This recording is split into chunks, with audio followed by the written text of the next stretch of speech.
This is my entire LEGO Star Wars Mandalorian army. I do have one honorable mention for today's video, which is the UCS Razor Crest, because of course it can't fit on the space where I'm displaying everything else. In total, I have 27 Mandalorians. One of them is, of course, Maul, so 28 figures altogether. I have 9 Din Djarin. 3 of them are not the full Beskar, and the ones that you see in Season 1, Episode 1. I also have 8 builds. Only 6 of them are actually ships.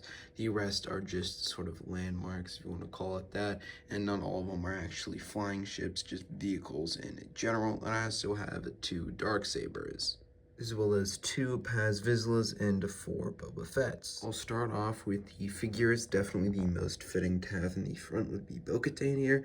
I did put her helmet off to the side so you can have her hairpiece out, and you have that Darksaber, which definitely isn't the best one that I own, but it is the one that comes with the figure. Of course, behind her I have the 2 blue Mandalorians, which look very nice from the 2024 battle pack, and probably my favorite part of the army is where armor is. You have both new and old Paz Vizslas to our left and right, as well as the tribe of Mandalorians that we see in Season 1 of The Mandalorian. That section is definitely my favorite, and I sort of was able to sneak in that rock build, which isn't really the greatest, but technically it is a Mandalorian build coming in that same battle pack with these Mandalorian. Moving to the left, I have a little display for Maul Shadowlord. You can see Maul with a black katana, which is basically just the substitute for a black Darksaber, which I think looks better than Bo-Katan's, which is mainly why I used it. I also have Maul's with his single-bladed lightsaber. I know the figure itself is not accurate,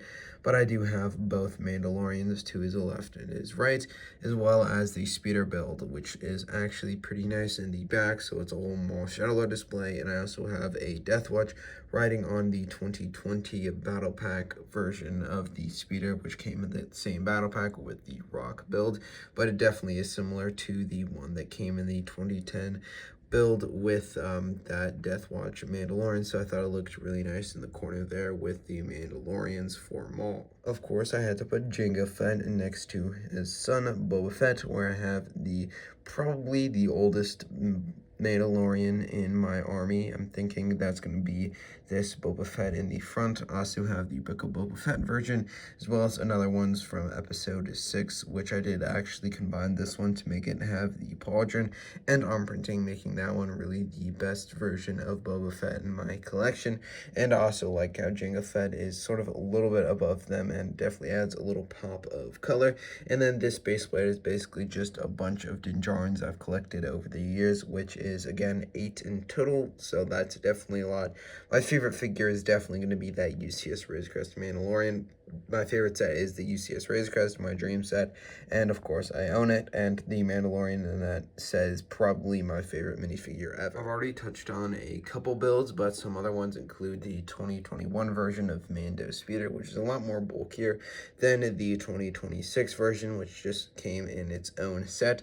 This one came in the Trouble on Tatooine, which had a little bit more on some side builds, as well as a Tusken Raider, but honestly, I did a comparison on the two, so if you want to check that out, make sure you go into my channel, check it out. I made it a while back, but honestly, both of them are pretty good. I definitely think this one is a lot more bulked up, which could mean it's better, could mean it's worse. But over here, I have the N1 Starfighter. I do have my review out because there is a UCS version.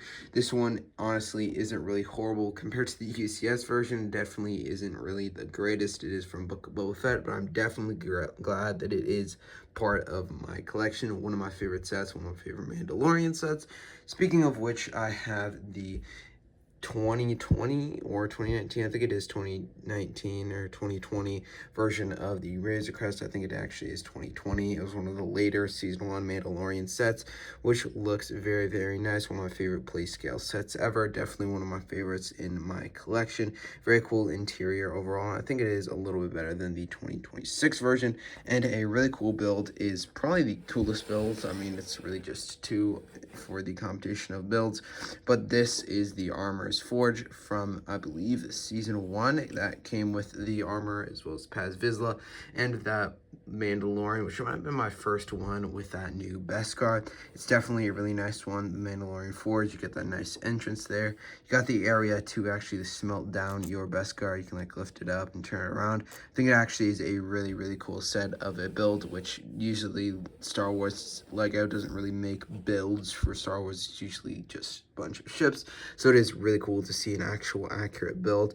And there is a cool lots of details here. The main one is going to be that unprinted Mandalorian helmet, which I think is just really cool, and also comes with some amazing minifigures. This is definitely one of my smaller armies. My newest addition would be that newest Mandalorian in the front, who I did give a custom Ambin sniper rifle. I believe it actually is this one over here, because it has that footprint, which is going to be technically my newest, but another 2026 edition would be the Mandalorians here for Maul.